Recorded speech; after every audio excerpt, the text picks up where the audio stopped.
Welcome to Asian Times TV, to the only news and analysis show in the Princeton area that comes straight from Asia. We're looking at the cutting-edge economic, cultural, political issues that impact Asia and then also obviously impact the United States. As Barack Obama and Hillary Clinton and others have said just recently, that Asia-Pacific region is going to be a key region for the United States in the 21st century. And so the State Department has pivoted towards Asia-Pacific as sort of the central theater, if you will, for the United States cultural, political, as well as military, expansion in the coming decades. So the key question that faces us, obviously, is America's Pacific century. So today we have with us a reporter, a veteran reporter from the BBC, and a biographer and an author who's written a very interesting, very compelling, very insightful book looking at the life of the current head of the Congress Party in India, namely Sonia Gandhi. The author is, well-traveled. She's done an extensive amount of research for this book. So we're going to begin the dialogue with her about, let's say, starting off with the question that concerns us, namely America's Pacific century. America's sort of goals and expansion in the Asia-Pacific region. Given you know Asia well, what do you think about this, Rani Singh? Hi, Dinesh. It's lovely to be here with you. I think ever since President Obama came into power, there's been a noticeable warming of relations between India and America. And as you say very rightly, he's declared that the Asia-Pacific region is a priority region for the US as of now. And so India, being an emerging power, tiger as it's called, plays into that very, very strongly. There already is a very good relationship between President Obama and the Prime Minister of India, Dr. Manmohan Singh. I was told by Dr. Manmohan Singh's private secretary that they speak frequently on the telephone, and the relations are very good. And of course, Sonia Gandhi, as the president of the coalition that rules India, is one of the most important and powerful people in the world. So what she thinks and how she relates to the rest of the world is very important. Mm-hmm. And how is that received in England, or among let's say the British Asian community itself, which seems to be very distinct? Almost in some ways, the Asians in England, of course, right, are ahead of the curve, culturally, politically, and even geopolitically in some ways, because they're in Europe. They have a longer history, obviously, in terms of their relationship with Asia, as well as with other countries, in the Middle East, potentially. America, in some ways, tends to remain, obviously, in its own sphere, right? And Europe, and I think by extension, British Asians, tend to be more involved and more informed in some ways. So how have they responded to this call for America's Pacific century? I think that they've often viewed America as obviously a superpower, but over there, across the pond. And I think British Asians and people around the world have noticed much more of an engagement between the US and the Asia-Pacific and other countries around the world. And it's quite genuine. It's not just for political reasons, I think. So they're really interested in it. And America has been perceived perhaps for a while as having a slightly kind of imperialistic attitude, and perhaps British Asians and others now realize that America perhaps is kind of seeing itself as more of an equal player rather than a superpower. Exactly, because the British know something about the imperial history, right? Exactly. And of course, President Obama and Michelle went over to to India in 2010. There was, within the space of about 3 months, there were 5 different senior leaders from around the world. David Cameron's Prime Minister, went with the biggest ever British delegation to India, hoping to boost trade and so on. And David Cameron actually said that it is we who seek from India, and our attitudes in the past need to be changed. So I think there is a respect for those Asia Pacific countries that is being we can feel around the world, and which is quite right as well. So now moving to your book, it's a fascinating book which I actually just recently read, so it's fresh in my memory, and I've just reviewed it for Asia Times, and I thoroughly enjoyed reading the book. So tell me, how is it that you came upon this idea of writing this biography, full-length biography, first international biography, on the current head of the Congress Party in India, the coalition government, as well as in many ways, a woman that leads India today? It's really interesting. Sonia Gandhi's story is probably the most transformational journey that has of any world leader in the last 4 decades. And yet, her actual personal life story is not known in detail. People have written about her in India, but certainly nobody outside of India, to the best of our knowledge, had really attempted a comprehensive, fact-based biography. And yet Forbes, Time, Newsweek, New York Times, everybody always lists her as one of the most powerful and influential people in the world. Exactly. So how did this come about? That is it partly because of the way the person she is, or is it because of she's kept kind of behind the scenes kind of a role all these years, or is it that she finds herself between 2 different worlds, or multiple worlds in some respects? And you tell the story in quite gripping detail. Thank you, Dinesh. It's interesting because in the case of Sonia Gandhi, it's circumstance and tragedy that has paved her path to power. It wasn't ambition. And just going back to your earlier question, it's such a transformational, inspirational story that Palgrave Macmillan decided they wanted to be the first off the block with it, and bring her story to the American audience and international readers outside of India, as well as within India. So they initiated it, and of course, it was a marvelous opportunity, and I was really gripped by the story. So that's how I came to do it. And going to your next question about how did she do this, that's the mystery of Sonia Gandhi. There she was, born in this tiny town in northern Italy, 3,000 inhabitants. Her father was a building contractor, quite a traditional, normal Italian. So tell the name, Louisiana. Is it in the Italian Alps? Yes, Louisiana in the Italian Alps. And from there, she was interested in languages. She decided to come to England and go to language school in Cambridge.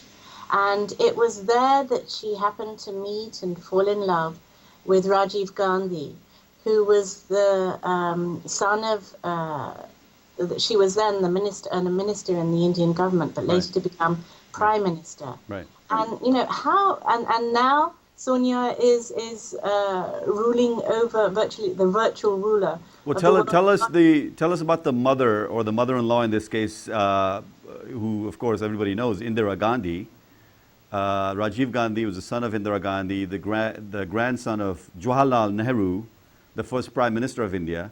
So this is the Nehru-Gandhi dynasty, if you will, which deep roots and deep pedigree inside India. It's almost, you could say, the family is synonymous in some ways with the early history of India, the modern history of India. Absolutely. Jawaharlal Nehru, along with Mahatma Gandhi, who most people know around the world, were really the founding fathers of modern India. And Jawaharlal was a sort of Harrow-educated, aristocratic Kashmiri Indian, and the brand name is really, really famous. And, you know, dynasty like in the US, you know, the Kennedys, the Bushes, dynasty is everywhere, but particularly this dynasty is considered to be the first family of India today as well. Mm-hmm. And Indira Gandhi, Jawaharlal's daughter, was very, very powerful and famous. She ruled for a very long time as prime minister. She was in power, she came out of power, and it was during her premiership that seminal things changed and happened in India. Mm-hmm. There was the bomb, there was the bank nationalization. Many princes and rulers in India were kind of deregulated and lost their power, Mm-hmm. lost privy purse. And Sonia, once she went to India and got married and lived in the household of Indira Gandhi, couldn't have really a better kind of political kindergarten, can we say? Mm. Because there she was. She was a housewife, she was a wife, she was a mother. And although she had interests like art history, restoration, and really just being a sort of hausfrau, Mm-hmm. she was a loving daughter-in-law to Indira. Right. And Indira needed somebody to kind of take care of domestic matters, and Right.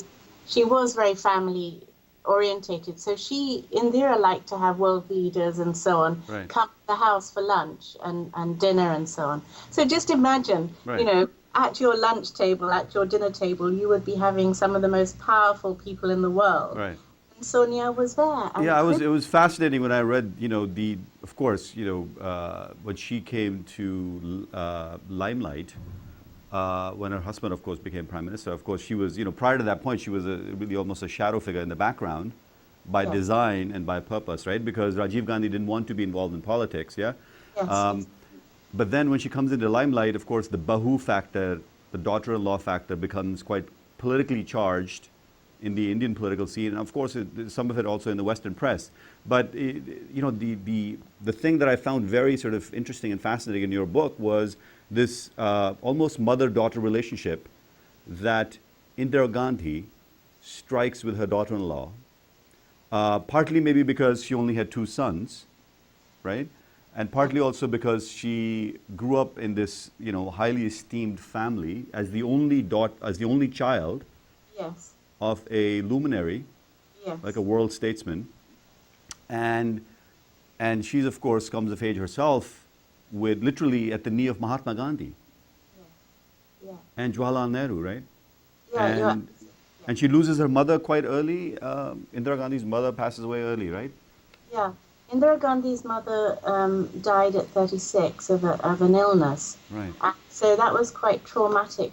But before that, and you would understand this as a psychologist and cultural biographer yourself, Indira Gandhi's childhood was deeply insecure because although it was wonderful to be born into this kind of family of luminaries and the most important people of the time, her father was actually, because he was so involved in the freedom movement, he spent a lot of time in jail or politicking or, you know, in meetings. So he was in effect an absent father. And her mother was also sickly and, as we established, lost at an early age. So Indira grew up with she was very insecure and she was a very complicated woman. She was very feisty, she had a very quick temper. And her father had sort of ingrained in her a strong sense of discipline from an early age. So on one side, she was very politicized and loved politics. It was in her DNA. You know, the thought of going to jail was really kind of something that earned you brownie points at that time. Right. For the cause. And yet, personally, on the kind of domestic family front, she was deeply insecure and she was hungry for love. Now, Yes. Sonia came from a very stable family background. Her family was strong and united, and she was also And Roman Catholic, right? Deeply Roman Catholic. deeply Roman. Very tightly knit family. She had three other sisters. Is it three other sisters she had? Two other Two other sisters. sisters, right? She's the middle one, and she had strong family around her.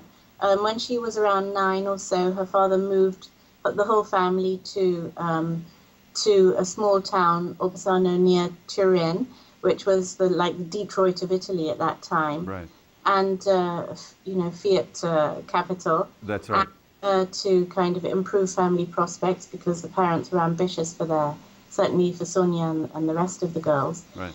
And a seminal thing they did, which hasn't really been highlighted before, is that they placed Sonia in a Salesian sisters convent in Italy, and it was boarding. So and the girls only came home sort of every few months on major holidays, and that was a very nurturing, caring, loving environment where people were encouraged to share, and there was a spirit of community and cohesion and also cooperation. So whatever background you came from, you had to get along. And there were always these kind of caring Salesian sisters. They were called assistenti, who were there to listen and take care of the girls after hours as well as teach them. And so being in that environment from the age of around 9 or 10 till 14 was very instructive. And that combined with a strong family background gave Sonia a lot of stability. So big contrast.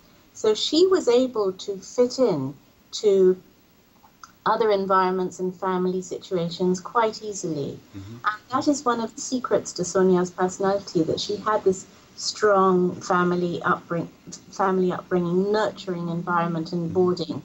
And so she enjoyed Cambridge, of course. But with Indira, she realized very quickly that what was needed was support at home. And Sonia and Raji were truly in love. Really, really, it was one of the great love stories of all time. And so Sonia was sort of very happy just being with Raji. So here I have kind of an interesting question to ask you, which is not explored in the book. The Nehru Edwina Mountbatten tryst, if you will, has been talked about in the press. And there were attempts to make a movie, a full feature film of the relationship, the alleged relationship, which has since been confirmed, based on letters between Jawaharlal Nehru and Edwina Mountbatten, the wife of the last viceroy of India.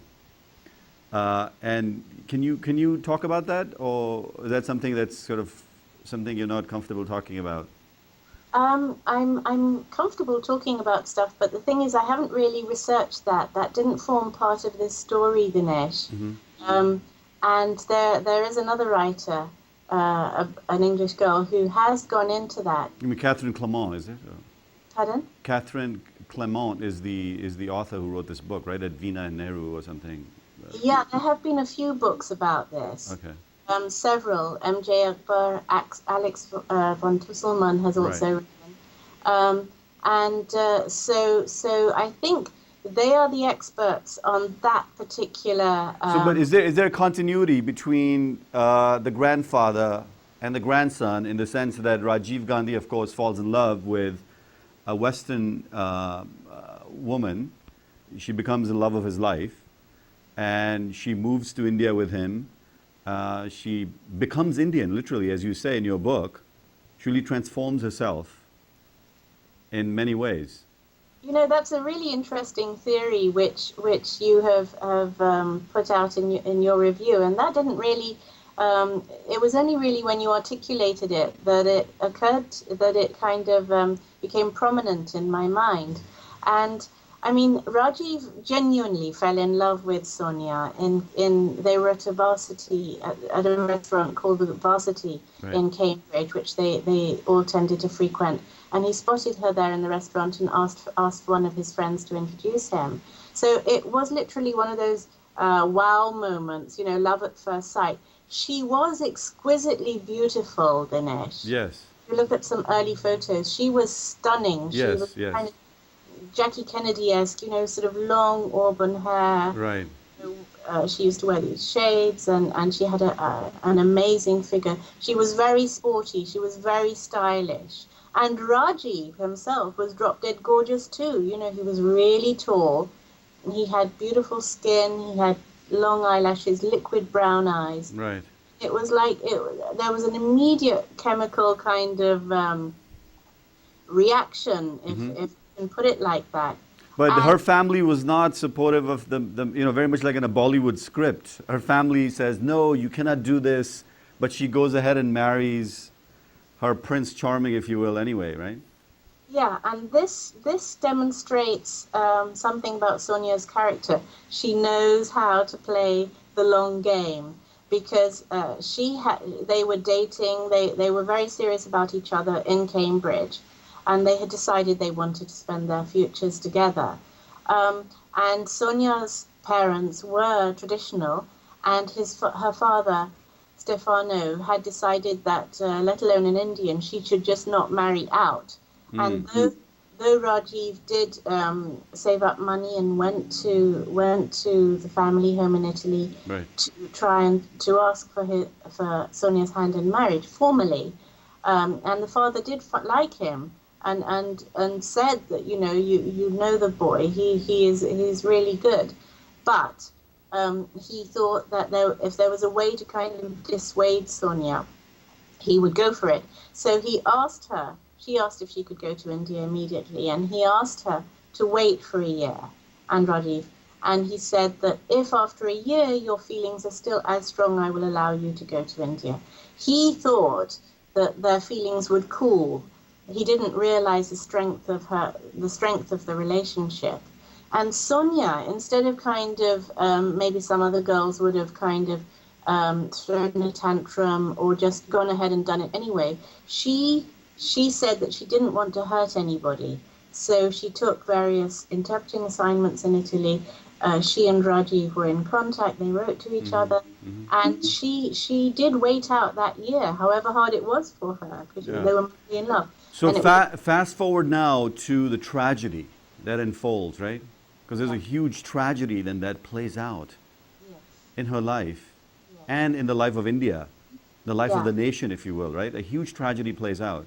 Because one after another, almost in a Shakespearean way, all her close extended family or immediate family members are taken away.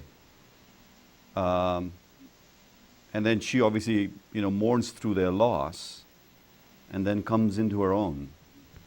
exactly. When I said at the beginning about circumstance and tragedy, this is what happened. Sonia's younger brother-in-law, Rajiv's younger brother Sanjay, who had been studying in England, he was having an apprenticeship with Rolls-Royce. He was mad about making cars. Both boys were mad about flying as well. They were both pilots. Rajiv was a professional pilot. Sanjay was a pilot, but he also liked adventure, adrenaline, stunt planes, and he was flying one day in June 1980, and tragically he suffered a crash. He was trying to perform 4 loops, and going through the 4th loop, he something happened, and he crashed to the ground with his co-pilot. And this was a very, very important event, because Indira had really lent on Sanjay and was nurturing him and training him up to be her heir apparent. And so whether people liked him or not, they knew that he was one of the most powerful people around. Rajiv, being a professional pilot, was a commercial pilot, was happy, Sunday afternoon kind of guy, liked to spend time off with Sonia and the kids, was just not really interested in full-time politics at all. So when Sanjay died, that was a calamity, not just domestically for the family, but for Indira. What could she do? And so Rajiv was the only person left, really, because she believed in dynasty. She was very mistrustful because she was so insecure, and she had been backstabbed so many times by people in the party. So she really believed in the power of blood. And so with Sanjay gone, Rajiv was the only one who could step forward. And Sonia really, really didn't want him to, because she had seen firsthand in Indira's house how nasty and dirty and deadly politics can be. So So she didn't want Rajiv to go into that arena at all. She was happy. They had this kind of idyllic, Kennedy-esque lifestyle. Right. Um, So now, but the same kind of tragic end, waits Indira Gandhi as well, of course, because of the attack on the Blue Star operation, the attack on the holiest Sikh site in Amritsar, the Golden Temple. She also meets a tragic end, and then, of course, the story becomes from bad to worse. exactly. During that period of Indira's premiership, terrorism started to kind of really get on the increase in India and emerge its head. And Punjab in the in northern India, the state of Punjab, many Sikhs there wanted kind of separatism and more autonomy. So there was a lot of militancy around, and one important militant who, ironically, Indira had built up in the first place, Mm-hmm. Bhindranwale, he holed out in the Sikh temple, which is like in the Golden Temple, which is like the Vatican of the Sikhs. Yes. And he turned it into a fortress. And Indira had kind of misstepped many times in dealing with the situation. And ultimately, with the Golden Temple taken over like this, she was left with no option, and she sent in the army. Now, imagine if the army was sent into the Vatican, how Catholics and others would be outraged. The same sentiment was aroused when the Indian army went into the Golden Temple. Mm-hmm. And a couple of disgruntled Sikhs, her own bodyguards, in fact, decided to assassinate her. And so on the 31st of October 1984, she was just going down the path and on her way to the building next door to her home in Delhi, to her office, when these two guys, the bodyguards, stepped out and pumped over 25 bullets, Mm-hmm. point blank, into her body. And of course, she had made of course, well-known statement that's attached to her biography wherever you go. Her picture, every drop of my blood that is spent will nurture, something to that effect, right? It's Yes. it's a well-used quotation from her. Yes, indeed. I can't remember the full quotation right now, but it's very vivid. Every drop of my blood it will be for the country, kind of sentiment. And she was very passionate about India. She fought for India. She would go around the world. She famously didn't have a wonderful relationship with Nixon. And she would persuade world leaders to the cause of India and its neighbors when she saw fit, like Bangladesh, for instance. So fast forward now. We only have a couple more minutes. Okay. To Sonia Gandhi's now sort of very powerful instrumental role Yes. in orchestrating a transfer of power, if you will, between the old Nehru-Gandhi dynasty to the new. Yes. That's on the horizon. Yes. Well, Sonia Gandhi is the longest serving Congress president ever. She holds that record. She is the most powerful person in India. And she also, like Indira, is alone, but she has two children, Rahul and Priyanka. And Rahul is the one who is older, and he came into full-time politics in 2004. He is an MP and part of the party. He's a general secretary. He holds a position in the Congress party. And he is being groomed and seen very much as the next leader of the party and the next leader of the government. So that is what the Congress party wants and hopes for. And that is the cry in the media and kind of national and international expectation. And Sonia has been there kind of grooming him, encouraging him, and so on, very gently. She took him to China with her. He went to Afghanistan with Dr. Manmohan Singh. And so she said a long time ago that I like youngsters to gain experience before being given responsibility. Right, so there's a new batch, almost a new batch of youngsters coming through, right? Including other sort of luminaries like the son of the Jindal family, and a few other notables that are up and coming that have won seats in the Congress. yeah, Sachin Pilot. Correct. Yeah, these are ferociously bright guys. Many of them studied in America, for instance, Wharton or Harvard and so on. And I mean, we call them youngsters, but actually they're not a dissimilar age to Obama. They're in their early 40s, Early 40s, yeah. and Rahul is in his early 40s, and the So do others. you believe he has the political DNA from the family? He has the political DNA from the family, and none of them were accomplished, orators when they first stepped on the stage. I mean, Sonia, it's really interesting in her book in her life to understand that she also had to learn on the job. She had to learn how to give speeches. She had to learn confidence because she was terribly nervous. And in the same way, as they step onto the world stage, the national stage, they also have to learn. But Rahul is a lot more confident than he was previously, and he's kind of stepping up now. So, yeah, it is in his DNA. And more than that, he also has an internal commitment. He decided once his father was assassinated, he decided one day he would come into politics when he felt the time was right. Mm-hmm. And so just like his sister, they've very much been brought up with it.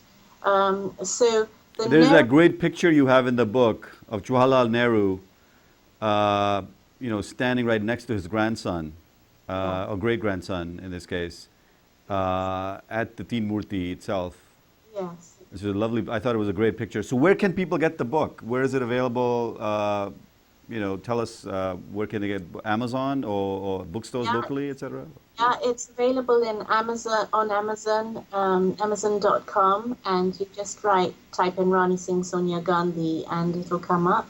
And it's also on Amazon.co.uk. But in major bookstores around the world as well. I know that it is on lots of international websites in the Asia Pacific, in the Australasia region, in India, in America. Lots of famous book sites have it because Palgrave Macmillan is a major publisher. But it's also available in Barnes and Noble and lots of major bookstores in the States, as well as around the world, because of course, it's an American publication for American and international readers. Fantastic. So thank you for joining us. Really appreciate it. And we'd love to have you back to talk more about the book as well as Sonia Gandhi and potentially also, British-India relationships and as it impacts the Asia-Pacific region broadly. So thank you for being our guest today. Really appreciate it. And thank you to our audience for joining us for this very insightful, very in-depth sort of research on one of the most powerful women today, who's running a government that looks after about 1 billion or 1.2 billion people in India, and I think she has impact obviously on the whole South Asian region, given India is an emerging power. So I think you've written a very timely, very insightful, very important book. Thank you for joining us. Thank you. Thank you.